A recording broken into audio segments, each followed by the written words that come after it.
I believe our team will be ready to go tomorrow, and that's who this team is. You know, obviously we checked the temperature of our players last night. You know, obviously I take responsibility for everything, and I feel horrible about it. You know, does it change the complexion of the game? Yeah, it sure could have. Do we know that for sure? No. But I've always taken responsibilities for loss, and I take them hard too. So the guys know that. We've had our backs, each other's backs all year long. We'll continue to have it, and we'll go out and play hard tomorrow and go out and try to win one game.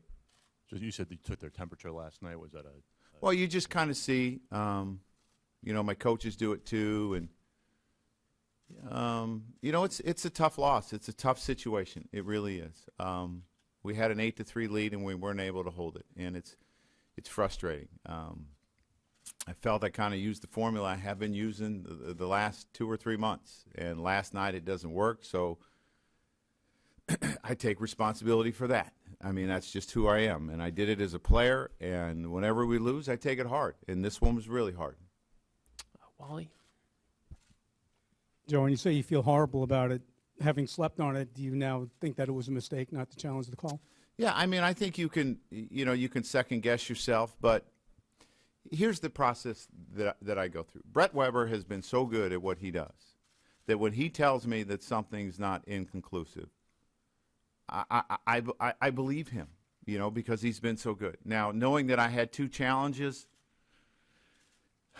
in hindsight, yeah, I wish I would have challenged it. But he never got that video clip, that he never got that angle, he never got that super slow-mo, and yeah, I should have challenged it. Now, you know, now that I think of it, but here's the thing, you know, if it isn't overturned and we're wrong, and then Chad struggles after that, do I feel like I screwed him up? You know, those are the things that you have to go through. And now I wish I would have challenged it. All right, but knowing how good Brett Weber is at his job, that overrode what Gary told you? Well, I mean, there's a lot of players that tell you to challenge things a lot of time. You know, and that's the one thing that we don't get caught up with when a player tells you to challenge something, because it's not always the case. And Brett has the video evidence, and that's what we go by. Would it be fair to interpret that as a lack of trust in Gary? No. I mean, how many times have you seen a player say check, you know, and it ends up being the call that they called? So no, you know, again, while I screwed up, I mean, if you know, I mean.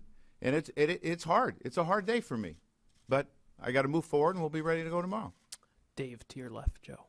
Joe, you had mentioned that you guys had been very good with the video review stuff with Brett and the connection with you.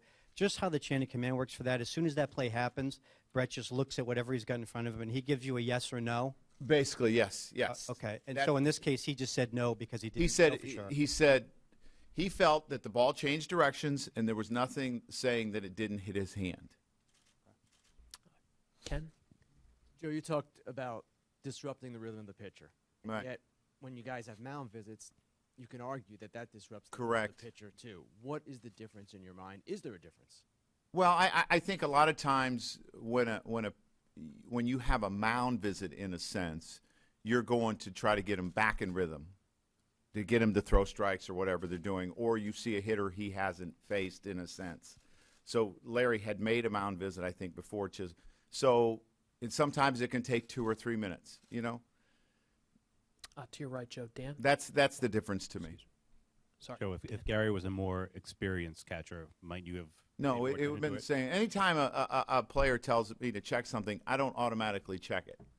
I just, you know, Brett Girardi got hit in the foot, I don't know, maybe a week ago, and he kind of, you know, went like that. We checked on video to make sure that there was evidence that he was hit in the foot. And that's the one thing that you have to be careful about is, you know, players telling, if you just challenge, as soon as a player tells you to challenge, you might be wrong. George, to your right, Joe. Joe, you said you felt horribly. How's Brett feel? Oh, he feels, I know he feels bad too. You know, we really care.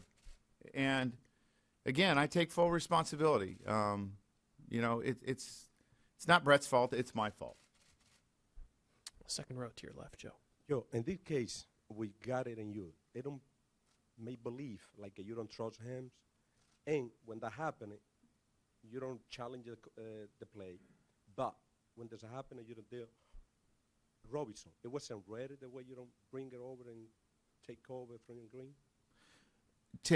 Say that again about the Robertson and Green. Robinson wasn't ready, so you can bring it at that. Big No, play to the bottom. Greeny had success against Lindor and thrown well against Lindor, and that's why I left him in there. Yeah, but that was only 2 times. And He had- this guy being so. Yeah, you know, I have a formula. You know, we've kind of had a formula. Who's going to face which guys? Who are comfortable doing it? Again, I used the formula the other day. You know, it worked. I used it yesterday. It didn't work. That's part of my job, right? So, again, it wasn't like I'd come up with something completely different to do. I mean, this is kind of how we've been doing it, and it didn't work. What about the trust between you and Gary Sanchez at this moment when he say, well, he don't want to trust me when I talk something or something, you know, he cannot change it that way? It has nothing to do with me trusting a player. It's having video evidence to make sure that the call will be overturned before you use it. I mean, there's a lot of times that there are calls that I trust my player and it's not overturned, and I still think the player's right. It has nothing to do with trust. That's why we have the replay, so you have conclusive evidence to change something. It has nothing to do with trust. Steve, to your right, Joe. Can you talk about your expectations with Masahiro tomorrow? Obviously, this is the biggest start of his career. We need him to pitch like he pitched the other day, where I think he had 15 strikeouts in the game.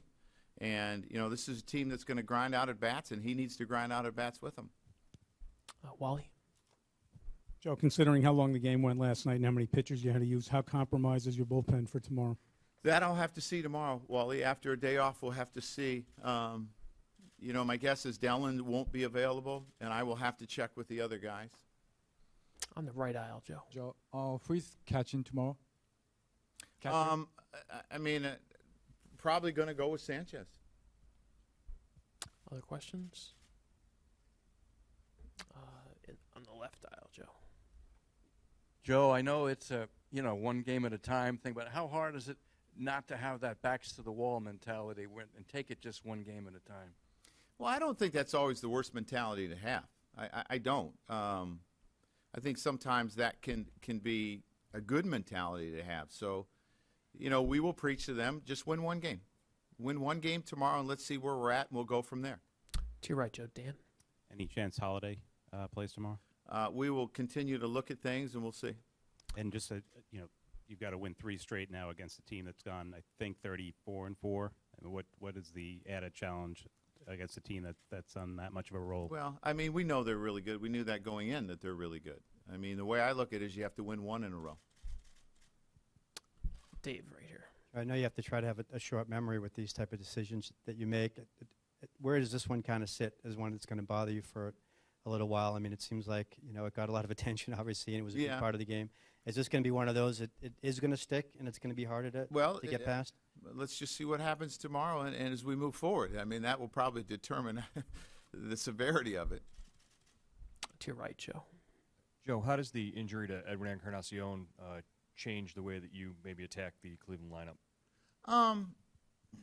I mean, obviously he's a very productive hitter, and he's been a productive home run hitter for a long, long time. And, he hits right-handers and left-handers. We're probably going to see Brantley tomorrow, who's a very good hitter in his own right. So, it's going to change their lineup, but they're putting in a very good hitter to replace him, I'm sure. Dan? Tanaka has had varying degrees of success depending on how much rest he has. Has he done anything to alter his preparation given how much time off he's had? He does his side work. He does what he needs to do in between, and he was in there working today, which is normal for him. If we are off on a day before he pitches, he comes in and does his stuff. We'll just take a couple last ones. Ken? Joe, when you say you have a formula, going to Green and then going to Robertson, how malleable do you consider that formula on a nightly basis? Just reading CC's body language, then reading Green's body language, I think you watch how guys are doing, and I think that at times when CC's got in trouble, his pitch count has gotten up there a little bit, and we get somewhat concerned, and we know that, and we've looked at that. We looked at You know, I looked at it in the scenario, we needed 2 more outs in the 6th inning, right? I knew at some point he was possibly going to use Chisenhall. So I knew he had 3 right-handers in a row. He could only pinch hit for one of them. So I looked at that saying that Green was going to get 2 right-handers for sure at some point. And that's what I looked at. Now, if I wait one more hitter, the guy makes an out, maybe do I leave CC in still? Maybe if he gets a hit, then it's maybe only one hitter that he sees that's right-handed, and there's 2 outs to get. I'll take 2 last ones to your left. Obviously, it's only 2 games, but do you see Judge and Gregorius pressing it all in the postseason here against the Indians? No, I don't necessarily think so. It's 2 games. I think that's the key point there. I mean, if you look at the game they had against Minnesota, it was tremendous, and that was an elimination game, and there was as much pressure in that game as the first 2 of these, obviously. So I don't think so. And Wally, to finish. Joe, I'm sorry, but just to clarify in my own mind, you had the 2 challenges. So the downside. I screwed up. Yeah, but no, let me finish the question. The downside was upsetting the pitcher's rhythm. I mean, you weren't worried about losing the challenge, right? And no, you worry about wasting a challenge because you don't know what's going to. Yeah, I understand that, but you don't know what's going to happen in the next 2 and 2/3 innings. You don't. So, I've very seldom have I ever wasted a challenge when it wasn't conclusive. That's just what I've done. Maybe that's the wrong way, but that's the way I've been, and we've been successful with our challenge system.